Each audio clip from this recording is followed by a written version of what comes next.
Oh my god. Oh my god. What is that? That is ET right now. That is ET playing the didgeridoo. That is awesome. Dude, that was awesome. That was awesome. I cannot welcome to the Geek Cave. Thank you. I'm glad you enjoyed it. Thank you. But that's cool. I mean, yeah, where'd you get the didge from? I got it from the first one I got was from Guitar Center. Yeah. It was a halfway decent one. This one I got from Parkway, basically same thing. That's Guitar Center actually carries didgeridoos. There was 2 of them, and I don't think they sell a lot of them. Okay. So it was pretty, did you buy both of them or just the one? Well, I bought the first one from Guitar Center, and then okay. Yeah, okay. after I was messing around with it for a couple months Yeah. and decided to take my didge playing to the next level, I went to Parkway and picked one up there. Yeah. All right. This right here is Eric Telesky. He's a guy I know, and if you're a longtime reader of X-Jock, you would have saw his video of him with his little jam session out in the parking lot of Cross Gates Mall, playing his little Casio organ there. It's Casio, right? Yamaha. Okay, Yamaha. even better. That's all right. That's all right. Yeah. So I invited Eric in today to the Geek Cave because it's beer tasting day. It's been a while since I've done a beer tasting, and I invited Eric in to help us out with that. So we're gonna let's see. Let me grab the beer here and share this. So it's called Big Squeeze Shandy UFO, Harpoon's unfiltered offering. And it's beer plus grapefruit juice equals UFO Big Squeeze Shandy. Sweet with a hint of tartness, UFO Big Squeeze is perfect for all your summer adventures, it says. And this is the bottle right here. That's what it kind of looks like. There you go. Woohoo. And Eric, have you ever had this? I don't know how I feel about the beer and grapefruit juice combination. Yeah. But we're going to find out. We're going to find out. I don't want to go in with any preconceived notions. Yeah, let's not do that. Have you ever had a shandy before? No. Okay. So, all right. So this is going to be a first for Eric here. And I've got the bottle opener, the Schaefer bottle opener, which is the classic. Oh, you can't see it very well because of those lights, but let's see. Yeah. So you've had this before? I have not. I have not had this. You've had this brand, right? No. No? Okay. I have not had this brand before. I've had shandies before. Okay. But I have not had this particular one. So this ought to be good. All right, let me move the keyboard over here. Well, I mean, let's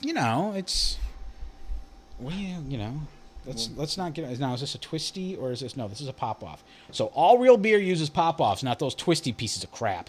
You hear me, Anheuser-Busch? Okay, here we go. Let's listen to this. There it is. Yeah, baby. There it is. Smell good? Smell that and tell me what you think. Smells all right. Yeah. So, okay. So let's go ahead. We'll pour it up here and we'll both give it a taste. And let's find out together. Yeah, inside joke for work. Yeah. Okay, so there's yours. Thank you. Okay, and so we'll taste this together and we'll see what it's like and go from there. It's got a nice color. Yeah, it does kind of have a nice little color to it. It's kind of orange, it's kind of an orangish, Yeah. Got a nice palate, I guess. Well, nice aroma, Yeah. I should say. What do you say? You ready? Yeah, let's All try right, it. let's go ahead. Let's go.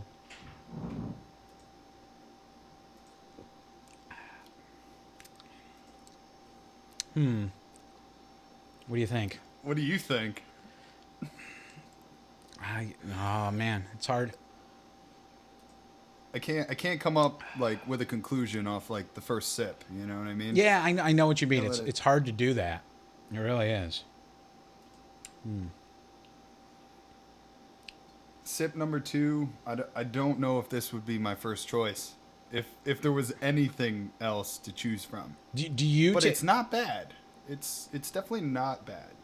Do you taste the grapefruit in it? I mean, It's subtle. yeah. It's definitely. I thought it would be overpowering, with like the big, caps lock on the bottle and the Yeah. bold letters. Yeah. No, it's not. I mean, I'm drinking it. so you probably would not make this a regular staple in your refrigerator. No, I don't really drink beer too much. I usually drink sip bourbon and whiskey and stuff like that. Okay. But when I do drink beer, I like Sam Adams. That's probably my favorite. Sam Adams is good. Yeah. That's what you're drinking right now. Yeah, this is my. That's your palate cleanser. Palate cleanser. Yes. Which one is it? It's the white lantern. The white lantern there. Yeah. If you can see that. Okay. Yeah, and my palate cleanser is the Guinness Black Lager. Ooh, like that. There we go. So, yeah, not bad here. What was the name of this again? That is, what was it called again? Big Squeeze Shandy UFO. Harpoon's Unfiltered Offering. So UFO stands for Unfiltered Offering.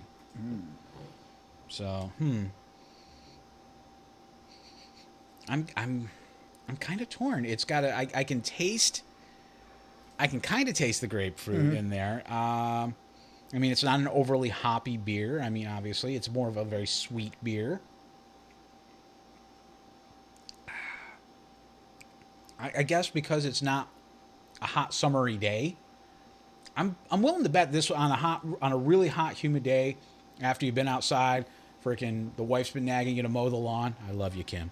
That kind of thing. That might be the best time to actually drink it. Yeah. I think. I would agree. I mean, Yeah. But I mean, it's pretty good. I mean, it's okay. I could definitely drink it. Yeah. Yeah. You want a little bit more? No. No, he's good. Okay. I'll polish my polish Sam it Adams off. Here. I'll polish off the bottle here. So, yeah. Salute.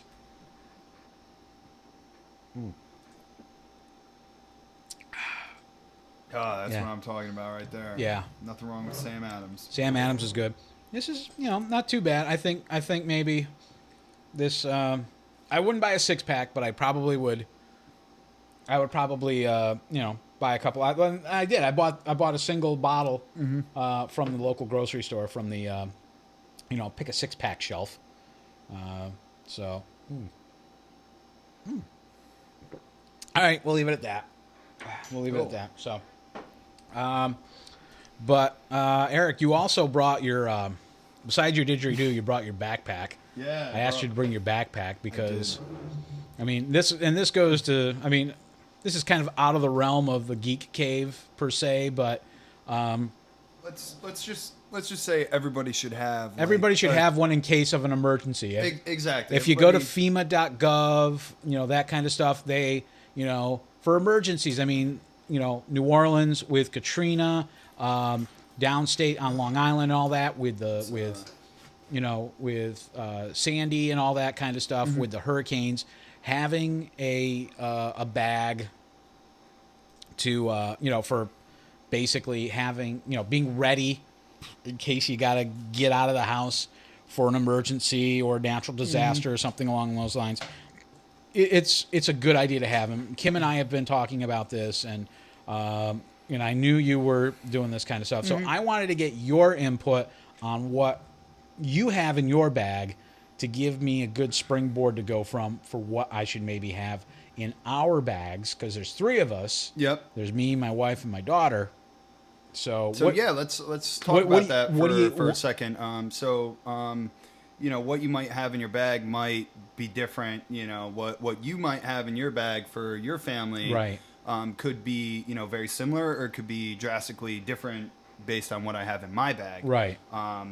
My bag, basically, like the basics for a lot of bags would be, food, caloric intake, water, yeah, and means of starting fire or signaling for help. Right.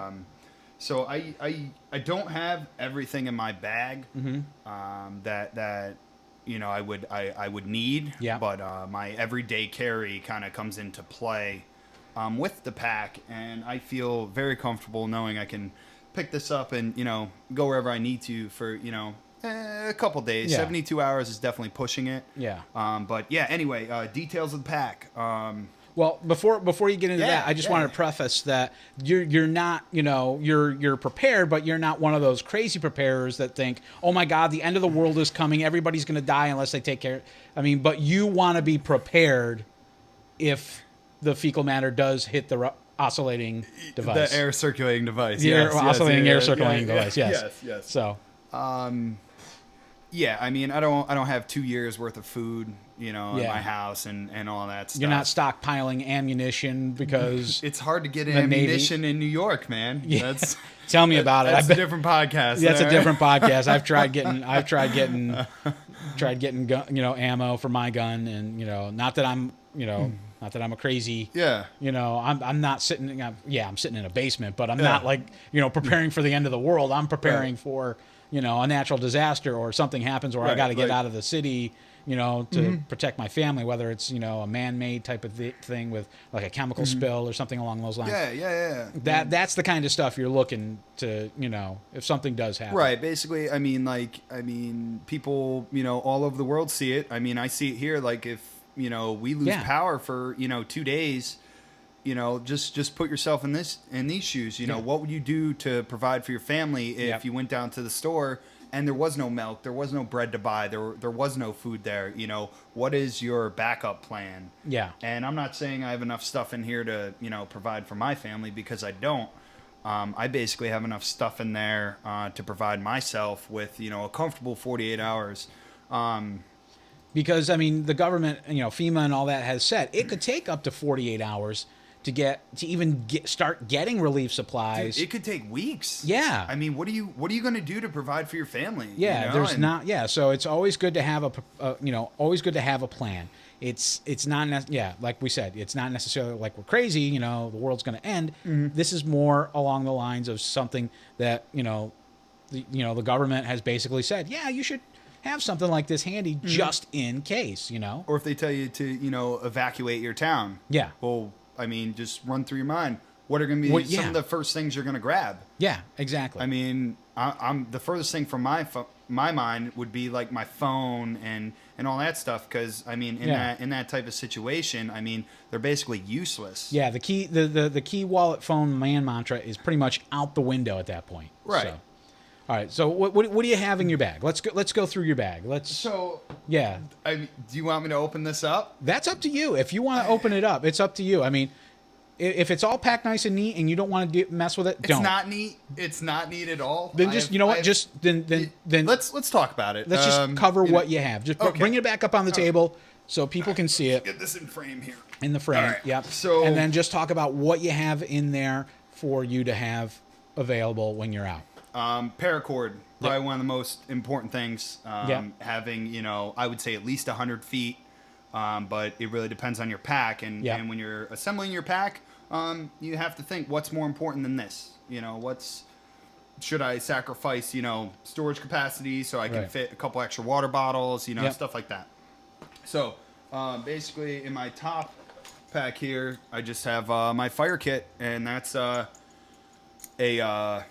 magnesium, fire striker. So you can make sparks to basically. Yeah, I'm not going to do that and burn down your house here. Yeah, thank you. I appreciate that. But also in this waterproof container, I keep a lighter and dryer lint, because dryer lint is very good at taking a fire. Yeah, it sets enough fires in houses, so I would think it would be working. Yeah, that's It- why it they would say work great. empty the Empty lint the lint trap tray. in There you Yeah, go. it makes sense. Reuse, recycle. There you go. What else? Whistle. I got a whistle, some waterproof safety matches, which don't really need, but it's always good to have backup if this stuff. You got? Now, did gets Howard wet. Wolowitz print that from a 3D printer? No. Okay. No. If anybody gets that joke, you watched too much Big Bang Theory.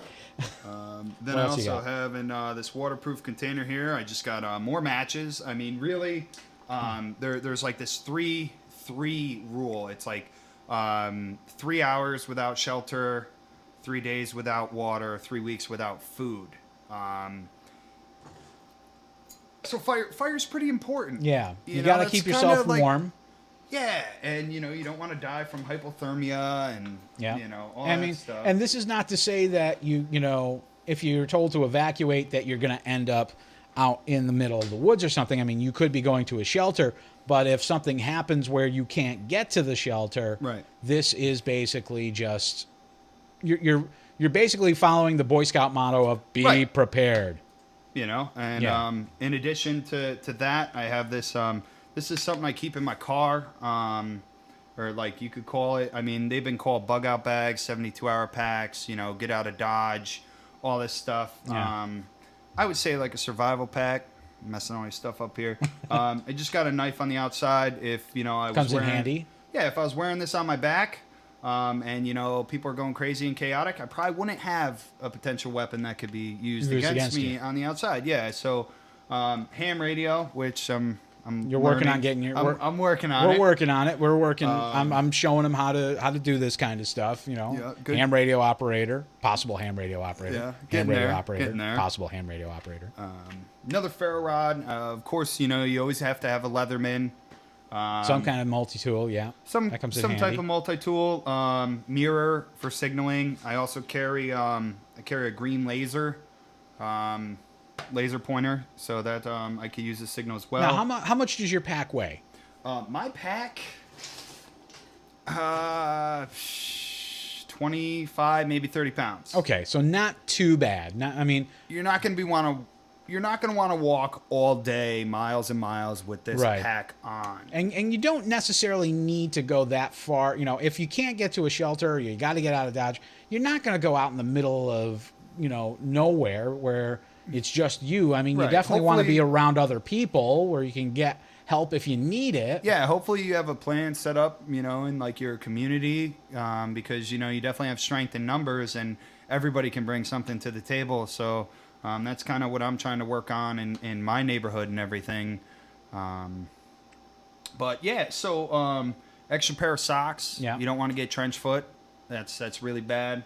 Underwear, some kind of change, change of clothes, basic hygiene kind of stuff. Basic hygiene, I don't have an extra T-shirt because that's taking up space for other stuff there. I have some Gatorade in there for electrolytes. I got a protein bar. Just very, very minimal, but it is very heavy. Yeah.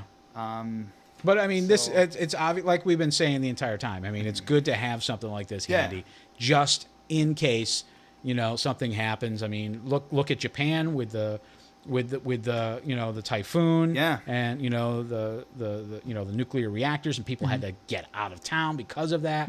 Not that we don't have any nuclear reactors around here, but still, you got the rail yard in Rensselaer, down in Rensselaer and downtown Albany and all that, where you got train cars coming through with chemicals and all that, and they're trying to make it safer, but I mean, accidents can happen. Right, and they do happen. Yeah, all the time. These are a good thing to definitely have handy. So, well, Eric, thank you for bringing that in. Yeah, not a problem. And thanks for definitely doing the beer tasting with me, because I would think people will get tired of like listening to what I have to say all the time about the beer I drink, or that I try. So I figured getting a second opinion is probably good. So on a scale of 1 to 10, 10 being good, 1 being bad for that beer, where would you rank it?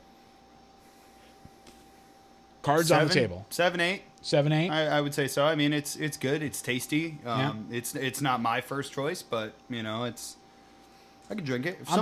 If let's say I was invited over to somebody's house to do a beer tasting video, right. I wouldn't be mad that they handed me that beer because that happens all the time. I mean, I got people left and right walking up to me that are saying, "Hey, try this beer out." Yeah, that kind of thing. So there you go. All right. Well, thanks for being on this edition of From a Geek Cave, and it's cool. kind of went a little sideways with. I mean, obviously a bug out bag or a 72-hour pack, or whatever you want to call it, emergency bag, not exactly the kind of thing that you talk about on a techie podcast, but still, I mean, we could segue right in. How are you going to charge stuff? Solar cells. Yeah. So talk about the Geek Cave and everything. solar cell in there, little solar panel, Mm-hmm. enough to get some juice to, maybe charge a GPS unit, flashlight, things like that, Yeah. which are also very, Yes. very important. Yes, definitely. So, So- there you go. All right. Well, Eric, thank you for Yeah, no, thank being you. on the show Thank and you. coming on over and playing your didgeridoo for us. Yeah, and, yeah, that's pretty cool. I know Rachel is going to say, "What the hell kind of show is this, Rich?" Yeah. I mean, because I'm always playing. I'm like you took a turn, man. I jump subjects from like left to right, Yeah. and middle and up, down, counterclockwise, and everything. And she's like, she actually explained it as a show where just anything could happen. So maybe that's it. In the Geek Cave, anything could happen. That's right. So there you go. All right. Well, anyway, thanks for being on the show, Eric. Yeah, thanks for having me. Yeah. So make sure you go to the website, xjockalbanyny.com. You can read out all the articles, like BJ's open letter to the little village in Delmar there or something. I don't know. It's got a lot of people pretty ticked off. Last couple of hours, people have just been going nuts about this post. Somebody, I don't know. I'm gonna guess, stick up their butt people. Yeah. That's what I'm thinking. Anyway, but go to the website, xjockalbanyny.com. Check me out on the website. You'll have to go back a few pages, but Yeah. playing a little piano. Yep. Definitely so. find that as well. We'll probably link to it from this video here Yeah. as well. So, Sweet. Thanks for watching the Geek Cave, and we'll catch you next time. Peace. Yeah.